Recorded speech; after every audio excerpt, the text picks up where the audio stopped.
అంటున్నారు. BJP last time కూడా ఉంది కానీ అన్న అన్నది కానీ బీజేపీ అప్పటికంటే ఇప్పుడు ఏపీ అధ్యక్షుని మార్చింది, తెలంగాణ అధ్యక్షుని మార్చింది, ఇద్దరు కాపులు మార్చేసి ఇద్దరు ఓసీలకి ఇచ్చింది. గతంలో ఇప్పుడు బీజేపీ తెలంగాణకి కిషన్ రెడ్డి గారికి ఇచ్చింది, ఆంధ్రాలో వచ్చేసి పురంధరేశ్వరికి ఇచ్చింది. అంటే అదేంటంటే ఇద్దరు కాపులు మార్చి ఆ, ఇద్దరు వ్యతిరేక వర్గీయులకి ఇవ్వటం కరెక్ట్ అంటారా ఆహా, బీజేపీ? అప్పుడున్నది ఏంటంటే ఇక్కడ తెలంగాణ చెప్తాను నేను. ఆంధ్ర పాలిటిక్స్లో ఎందుకు పురంధరేశ్వర్ గారిని మార్చారనేది సోము వీర్రాజు గారికి ఇచ్చారు. అది ఎట్లున్నా కూడా ఇక్కడ పరిస్థితి వేరు. ఇక్కడ ఏంటంటే మోడీ గారు ఎట్టి పరిస్థితుల్లో కేసీఆర్ గారిని ముఖ్యమంత్రిగా చూడాలనుకోలే. ఫస్ట్ రీజన్ కేసీఆర్ ఓటమికి మోడీ గారే కారణం. బండి సంజయ్ గారు దూకుడుగా పోతున్న టైంలో ఆయన 30 స్థానాలలో పోటీ ఇవ్వగలిగిన బలాన్ని పెంచాడు.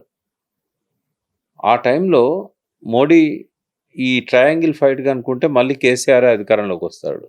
ఆయనకున్న ఇంటెలిజెన్స్ సర్వే ఏంటంటే బీజేపీ 30 స్థానాల్లో పోటీ ఇవ్వగలుగుతుంది, కానీ ఖచ్చితంగా గెలవగలిగే స్థానాలు ఒక 10-15 కంటే ఎక్కువ లేవు అనేది ఎలక్షన్ల కంటే ఒక 3 నెలల ముందు వాళ్ళకు వచ్చిన సర్వే.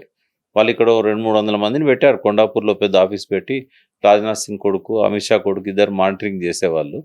హెచ్ఆర్ మేనేజరు, మంచి ఐటీ కంపెనీలో పనిచేసే వాళ్ళని తీసుకొచ్చి పెట్టుకున్నారు. ఒక 500 కోట్ల బడ్జెట్ పెట్టారు. 3 సంవత్సరాల నుంచి నడిపించారు షో. వాళ్ళకి ఏమనిపించిందంటే ఎంత చేసినా మనది లేస్తలేదు. ఒక 30 స్థానాల్లో పోటీ ఇచ్చినాక మళ్ళీ కేసీఆర్ వస్తాడు, యాంటీ ఇన్కంబెన్సీ అనేది స్ప్లిట్ అయిపోతుంది. కాబట్టి కేసీఆర్ గారిని మళ్ళీ రానియొద్దు, ఎందుకంటే ఈయన ఇక్కడ ఆగట్లేదు. మహారాష్ట్ర అంటాడు, ఒరిస్సా అంటాడు, ఆంధ్ర అంటుండు, ఆడో కమిటీ వేసాడు. ఇక్కడ అన్ని భాషలల్లో తెలంగాణ ప్రగతిని అన్ని భాషలల్లో దినపత్రికలలో ఇస్తున్నాడు. ఇదంతా న్యూసెన్స్ వాల్యూ. కాంగ్రెస్ని కొట్టవచ్చు, ఎందుకంటే తెలిసిన శత్రువు, వాళ్ళకేం బలం లేదు. బీజేపీ ఇంక 20 ఏళ్ళైనా కూడా కాంగ్రెస్ని రానియదు అధికారంలోకి. బట్ ఇక్కడ నుంచి ఒక న్యూసెన్స్ తయారైందనే ఉద్దేశంతో మళ్ళీ ఈయన కూడా ఉన్నకాడు ఉండక పరుష పదాలతో 2 గంటలు ప్రెస్ మీట్లు పెట్టి మోడీని, అమిత్ షాని ఇష్టం వచ్చినట్టు ప్రధానమంత్రి అనే గౌరవం కూడా లేకుండా దూషించడం మొదలుపెట్టాడు. ఆయన వచ్చినప్పుడు కలవకపోవడము, ఎయిర్పోర్ట్ పోకపోవడం, సాంప్రదాయాలకు భిన్నంగా వ్యవహరించడము, మర్యాద కూడా పాటించకపోవడం, ఇవన్నీ కొంచెం మోడీకి సహజంగానే కోపం తెప్పిస్తాయి.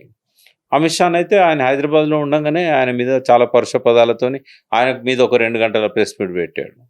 సో ఇవన్నీ వాళ్ళకు మనస్తాపాన్ని కలిగించినాయి. దేశమంతా వాళ్ళకి ఎదురు లేదనుకున్న పరిస్థితుల్లో ఈవెన్ సోనియా గాంధీ, మల్లికార్జున ఖర్గే లాంటి వాళ్ళు కూడా ఎన్నడూ అటువంటి భాష వాడలేదు, అంత ప్రధాన ప్రతిపక్షమైన కాంగ్రెస్ కూడా. సో దానివల్ల ఏం చేశారంటే సంజయ్ని వెనక్కి లాగారు. వెనక్కి లాగడంతో ఇంకా ఆ బీజేపీ అనేది అందులో పోయిన నాయకులు కూడా మీకు తెలుసు, నెక్స్ట్ బీజేపీ వస్తుందని చెప్పి ఆ ఉత్సాహంతో అందులో పోయిన వాళ్ళంతా వెనక్కి వచ్చి కాంగ్రెస్లో చేరారు. సో అనుకోకుండా స్వింగ్ అనేది కాంగ్రెస్ దిక్కు వచ్చింది.